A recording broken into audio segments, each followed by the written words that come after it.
We are 720 days away from Election Day 2024, and for the last 2 years, Donald Trump has been claiming the 2020 election was stolen from him, but the former president is now officially ready for 2024. Last night, he announced he is running to get back into the White House, and he does it in the face of legal troubles. And after just a couple days from a disastrous midterm where many of the candidates he endorsed were defeated or underperformed. Chief Washington correspondent Major Garrett was at Mar-a-Lago for the announcement, and he joins us now from Palm Beach. Major, you've seen a lot in politics, but you've never seen this. Good morning. What was it like in the room? Well, good morning, Tony. Good morning, everyone. The ballroom at Mar-a-Lago was packed, and the crowd was well-dressed because, as Trump might say, hey, it's high season here in Palm Beach. When he came out, chants of USA, USA, USA, everything going according to script. And then Trump started speaking, and something was noticeable.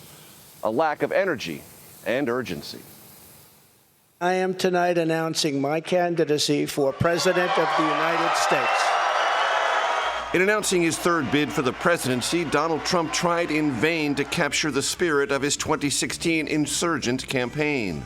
We will be taking on the most corrupt forces and entrenched interests imaginable. This is not a task for a politician or a conventional candidate. Trump displayed a fraction of his 2016 energy. The speech ran twice as long as scheduled and for long stretches left his crowd restless and silent. Trump tried to boost spirits by claiming Republicans had won control of the House, something they appear poised to do. In the midterms, my endorsement success rate was 232 wins and only 22 losses. Trump put the best face on Republican midterm failures and said he bore none of the blame, even though some of his hand-picked candidates lost in key races. Absent were recent Trump personal attacks on Florida Governor Ron DeSantis and Virginia Governor Glenn Youngkin. This is getting stale.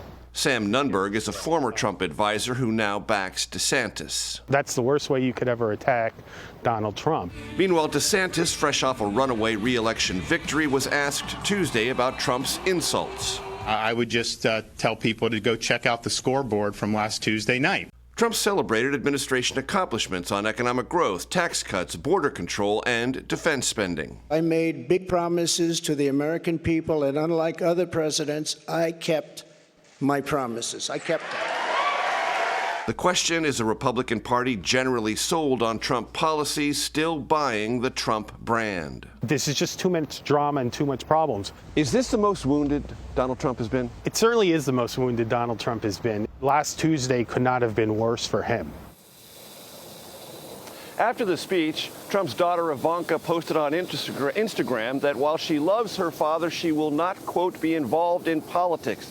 The statement did not mention her husband, Jared Kushner, who, for the two previous Trump campaigns, was a key political advisor. Tony? Yeah, Major, a lot of those wins that the former president was referring to, other Republicans are saying those are in deep red districts or losses in places where the races were close or expected to be. About the speech last night, there's things said and then there are things revealed by not being brought up at all. When it comes to things that stand out because of their absence, what did you notice? No mention of the former president's 2-year-long obsession with election denialism or his 3 Supreme Court confirmations that upended abortion rights. Voters remembered both. Trump may want to gloss over that part of his history, but voters remembered in the midterms, and they're likely to remember in the future.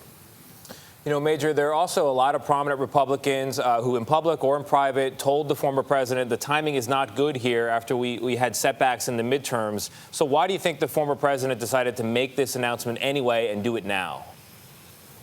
Within Trump's inner circle, there are 2 theories. One, Trump has convinced himself that by announcing his candidacy, he will somehow shield himself from indictment, either from the Justice Department over alleged mishandling of classified documents or authorities in Fulton County, Georgia, investigating electoral vote scheme. That's not true, but Trump believes it. The other theory is by getting in early, he might intimidate or box out challengers like DeSantis, Youngkin, his former Secretary of State Mike Pompeo, or former Vice President Mike Pence. But anyone watching last night's speech, Tony, will not be intimidated. Yeah, and the New York Post, his hometown paper, covered it on page 26. Florida man makes announcement. That's the headline. Major, thank you very much.